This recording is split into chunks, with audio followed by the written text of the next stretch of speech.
So I just finished closing on my very first rental property, which is huge and has been a huge goal, passion, desire, hope for what feels like forever. And I should be ecstatic. But to be honest, I'm just exhausted. And so I thought it'd be somewhat therapeutic to go through all my notes on this lead and this deal and to kind of reminisce of what actually all went into it because it was a lot. So this lead, I had to write them all down. So this lead came in, or called in back January 3rd. And so just to note, it is today, May 28th. So there's almost 6 months that this deal took to actually close. It came off of a mailing from a vacant property list off of PropStream. Ironically, though, that was wrong because it went to the seller's house, which they live in, so it is not vacant. However, they just happened to be the executor of an estate for her uncle who just passed away, and they were looking to get rid of his property.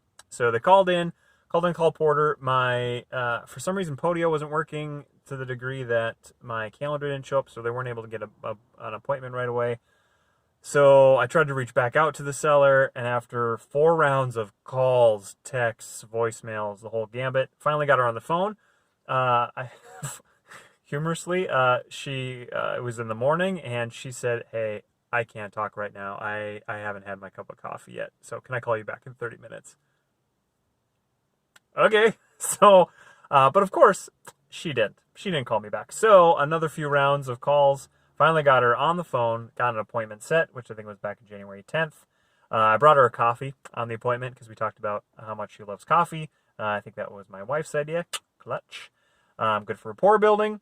Again, she was the executive of estate, single family with a vacant land attached to it, different parcels though. Connected with on about the offer the next day, specifically on the house, the land. I told her we had to figure some things out with the city, just about development potential and get things all squared away there.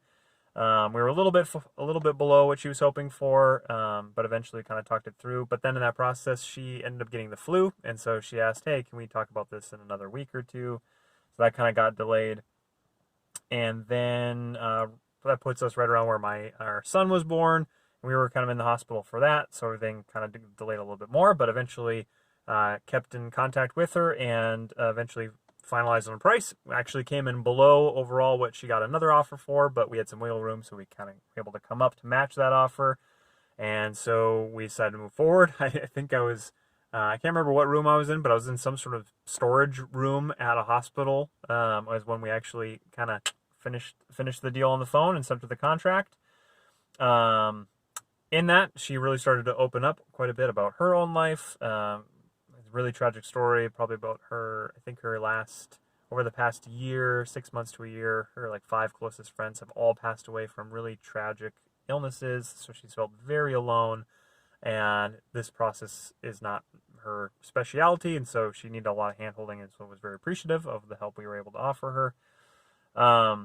And then, yeah, so this probably puts us around sometime in February, and then she had another friend pass away, and so she's like, I have bigger things to worry about right now, so that delayed things even more. My boys and I, we were still commuting back and forth to the hospital at that point for our other son, but we did stop by and bring her some flowers. Another idea for my wife, I'm pretty sure. But at that point, I got my private money lender all lined up. We got a buyer for the land, which took forever, but went through all the builders in the area and finally found one that was interested. Got our city inspection done, which learned that you need that per at least the city that we're buying in. And then we're moving toward closing, kind of reaching the end of our contract date, and then the seller just starts ghosting us, and us being both myself and the title company, because she had not gotten I think it's just the trust documents to the title company, so everything was stalled. So we're actually nearing the end of our contract period, and I'm starting to talk to attorneys, like, I don't know what to do. Am I going to lose this deal? Like, what are my rights in this? Finally get in touch with the seller again and find out then that the beneficiaries have been creating a bunch of drama because they don't think that they're getting enough money for it. So one of the beneficiaries actually went through the process of getting a realtor, having the realtor walk through the property with her, and then they gave a CMA and said, "Oh no, this property should definitely sell for X." So that created a whole lot of extra drama. So I'm worried that, like, oh man, this thing is going to fall through. However, and then amidst all this, COVID hits. So, but through that, we were able to extend our contract. We gave ourselves a really wide, a lot of wiggle room there. My private money lender started freaking out and kind of started backing out, but we eventually got that finished. But then, hey, why not add this into the mix? The seller's son, who sadly suffers from pretty severe mental illness, during COVID, didn't really have anywhere else to go, so he came back to Minnesota and just decided to crash in the house. And the seller tried to get the police involved to get him out, and he just refused, and the police wouldn't do anything.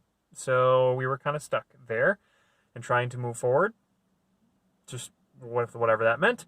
I did end up get some renters lined up, which was great. The seller was extremely thankful, made numerous comments of how thankful she was that we were walking through this process with her, which always obviously feels good. The son continued to stay in the property, but was in a little bit better of mental health, and so he was at least able to allow us to get our contractors in, to get final bids after the inspection was done. But then, if that was enough, my contractor ended up getting COVID, and later I learned that he was actually diagnosed with cancer, and so he, whole 100 separate situation, but then he had to back out. Where then now the son is obviously refusing to leave. So we have this weird squatter situation that we don't have to deal with. So I'm talking with the police department, with the county, with evictions, and that is obviously just a huge mess. So now we're actually getting close to the time where I need to sell this piece of land. So we ended up splitting the contract up, got the land piece sold, trying to move forward on the house. And now in this process, now the seller thinks, you know what? I actually kind of want the house. I don't know if I want to sell it. No. So we had to walk through all that drama. And then, so we're moving toward closing, which was today. Yesterday, I get notified from the seller that she got a call from the attorney from one of the beneficiaries. And as it appears, the beneficiaries are now making a claim that she is not doing her due diligence, or she's not doing her job as the executor, kind of trying to throw her off of her position and then taking over. So now my title company, who then hears this, says, hey, well, we can't probably give you clean title, so that's going to delay everything. So eventually, though, we talk it through. I call the family and one of the beneficiaries. We talk it through. We get it resolved. I say, hey, we just need to get this thing closed. I've been trying my hardest to get this thing moved because they're all frustrated that it's taken so long. I'm saying, hey, I have a closing tomorrow. We can get this done. They kind of back off. All is fine. And finally, the son starts moving out. We go to closing, and I think we are in the clear, at least for right now, as best I know. So, wow, it has been quite the 6 months. I feel like any ounce of time that I've had to be able to go toward real estate has gone toward this, and almost this alone. But at the same time, I'll be 100%. I wanted to quit and just throw in the towel so many times, but I had to continue to remind myself that I'm never closer to the end zone than I am right now. I'm at the 10. I just need to keep going. I'm at the 5. I just need to keep going. I'm at the 1. I just need to keep going. And so that's probably been the biggest takeaway as I take a deep breath of relief.